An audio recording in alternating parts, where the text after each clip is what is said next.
Hi everybody, and welcome back to FANG Friday. This is Ross Healy, the Chairman of Strategic Analysis Corporation and a Senior Portfolio Manager at McNichol & Associates Asset Management. First, as promised, if you did not have access to the BNN market call yesterday, I have provided you with the link to that recording in the description of the video. Second, as a reminder, I will be a guest on BNN Bloomberg on April the 4th at noon, so make sure to add that to your calendar. Now, on to the FANGs. Unlike the two previous weeks, there was not a lot in the fireworks department this past week. Just some modest price overall weakness. I hope that you took note of what I had to say on BNN about the NASDAQ 100, however, that we have had what I called the first leg down, and there is more to follow in time. The great damage to the NASDAQ 100 was done to those stocks with poor potential, and even worse damage was done to those stocks with no earnings and therefore no FMV potential at all. Although, interestingly enough, not much damage was done to most of the FANG stocks, despite the fact that the average downside measure, which would take these stocks to their own fair market value, is 43%. As Brenda Lee might have sung, is that all there is to a market correction, as far as the FANGs are concerned? Well, let's see where things stand. However, before we take a close look at the FANGs, as always, I do like to say thanks to everyone who likes this video and all our subscribers.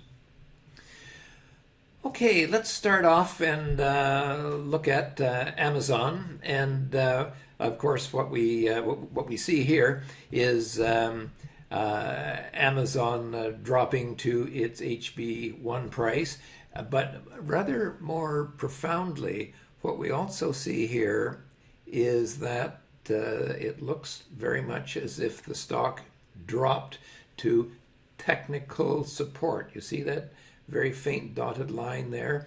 That's a parallel line, so it looks as if the stock has only set back to support, even though remember that we had a big increase in the balance sheet.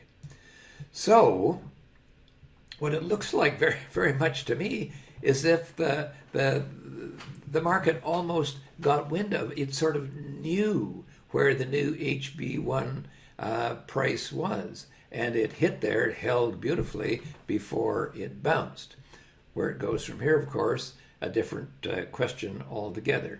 But remember what I said last week about the potential parallels between Amazon this time around and Walmart back in the year 2000. Alphabet, well, you know what happened to Alphabet. We had a powerful run right back up to its bubble price and right back down again. Okay, it lost about almost, I think, 17% in that setback. Apple, well, Apple, of course, continues to confound me a little bit. Remember that I had been looking for a decline to its new HB6 price there, which I had anticipated due to shares buybacks. Well, we got the new balance sheet, and of course that's what that little triangle on the chart tells me. I'd been looking for a setback to the new HB6, and we got the balance sheet, and it wasn't there. So the stock, unfortunately, is left in a kind of a no man's land. Microsoft, one of the stocks that I added to the Phantom FANG portfolio when it set right back to its HB2. Well, the stock actually has set back right to that HB2 again, so we've got to see if that's going to hold. And the same, by the way, I could almost say about Tesla as well. I added that to the Phantom FANG portfolio when it fell to its HB5, which is 33 times its book value.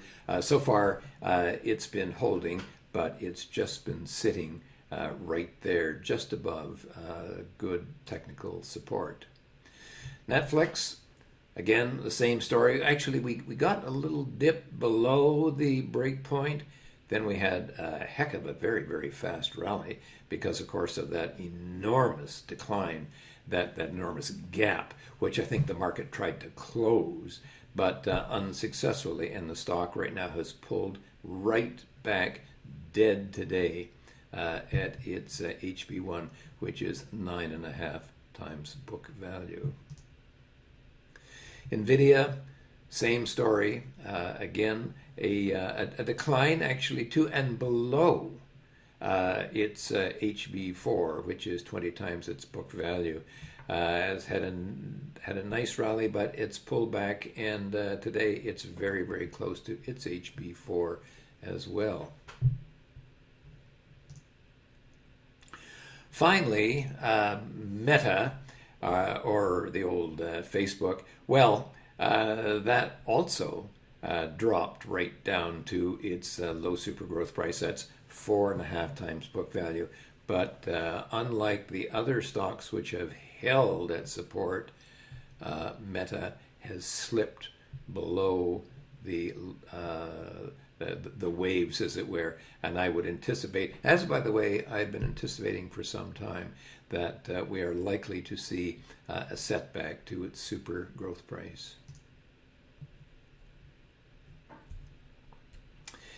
In summary, what stands out for me this week is that of the 7 FANG stocks plus Tesla, 4 of the 8 have set back to or are very close to key support breakpoints. And 1 has now actually broken to a new low.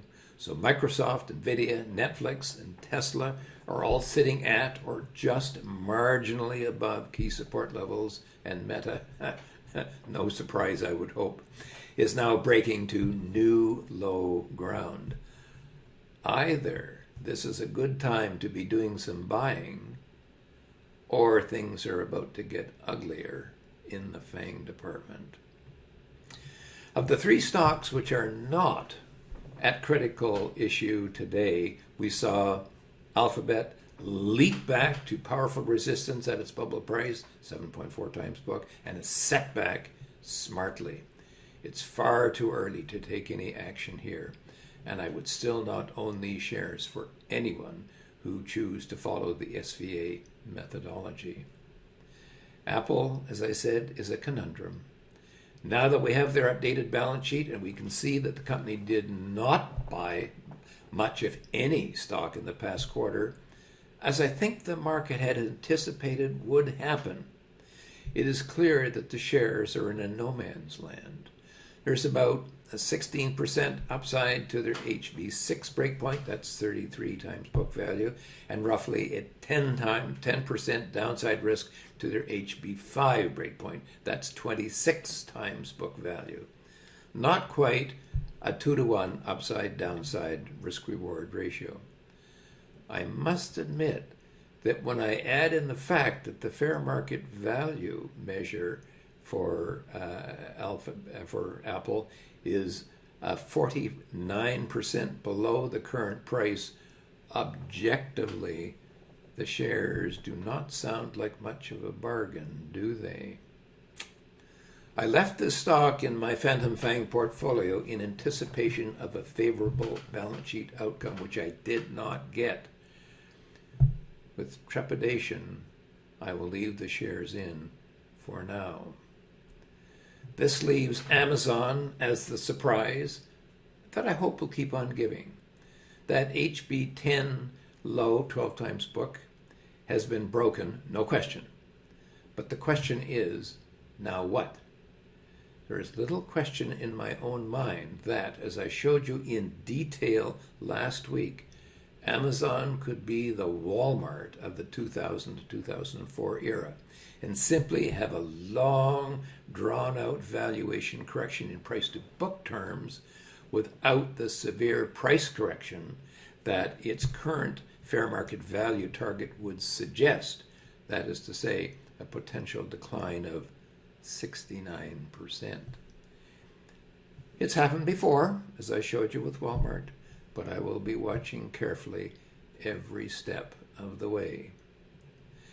As I said on BNN, the stock market is now starting to pay attention to the values and the downside risks that it is seeing, and some of them are not pretty.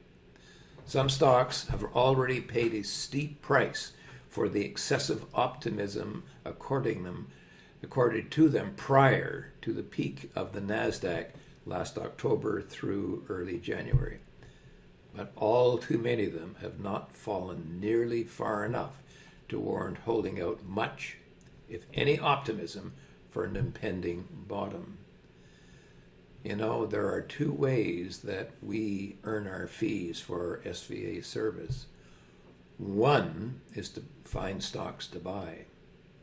But the other, and perhaps far more important, is to help our clients avoid the kinds of huge losses that the stock market occasionally inflicts.